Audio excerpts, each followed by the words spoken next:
Eslin Kurti me këngën Diell të kompozitorit Enis Mullaj u shpall fituese e edicionit të 38 të festivalit Tingujt e Adriatikut. Vendin e parë merr kënga Diell.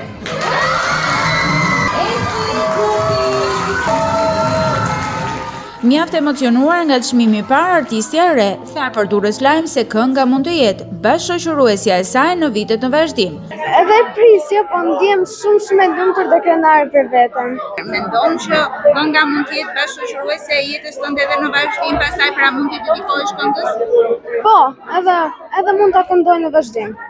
Për më shumë se një orë, 24 konkurrentët e këtij edicioni të shoqëruar nga 45 korist, përcollën me zërat e tyre fëminore emocione të forta, duke rrëmbyer pas çdo interpretimi, duar trokitjet e merituara të publikut, por dhe jurisë profesioniste.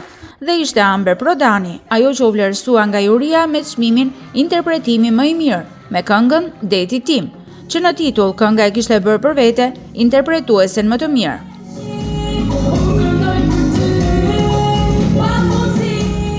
Unë ndjem shumë e gëzuar dhe ndjem shumë emocionuar që kam marrë këtë çmim.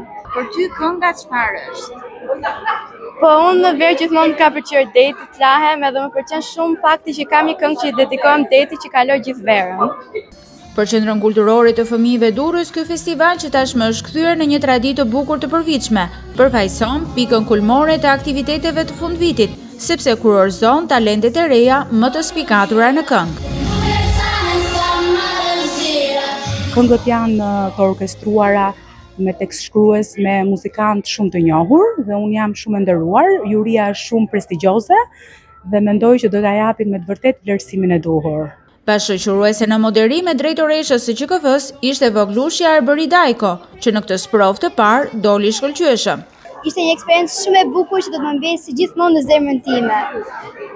Talenti i madh që ishte sot në skenë më ka befasuar, kori dhe solistët ishin shumë të mirë dhe ishin këngë me të vërtet shumë të bukura dhe urime Eslinit. Momenti i veçantë i festivalit ishte kënga interpretuar nga 20 finalistët e këtij edicioni.